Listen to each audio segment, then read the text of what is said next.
Okay, dumating na yung mga solid followers at supporters po ng Uncle Art. Andito siya sa kanyang pwesto, kumakain sila. Titingnan ko lang yung kakainin nila.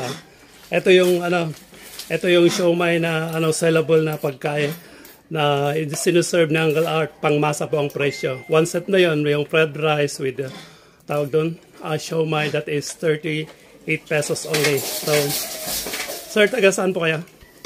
Bulanao. O, tinan mo, lahat mo ba kayo? Lahat kayo, sir? Speaking of Bulanao, dinayo yung mga taga Bulanao yung siomai na Uncle Art. Ang dami namang kainan doon sa Bulanao, pero iba kasi yung siomai na Uncle Art. Joke lang. Shout out lang lahat kayo doon sir.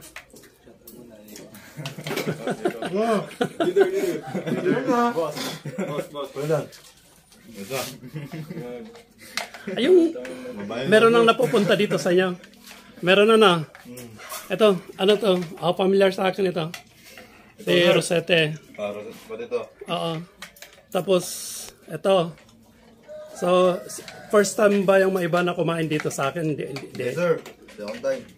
Second time. Ito yung second time nila, pero galing sila sa Bulanao. Pumunta lang dito na kakain, or baka may purpose lang sila, nagutom, kaya pumunta sila dito. At ilipat tayo sa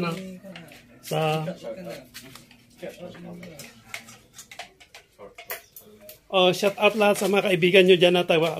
Ito, katabi nila yung pinsan nila sa si Baltasar. Kakain na siya ng macaroni. Malamig. Ayan. Hindi pa huli si Baltasar. Pag may kumakain na customer, gusto niya kasi sumasabay din ng pagkain, kaya gano'n. Takaw-takaw niya. Tubig na, juice na. Juice na. Uncle.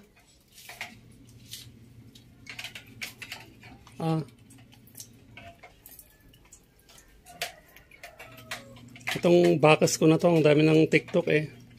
Lahat ng mga customer na kumakain na nasasama siya.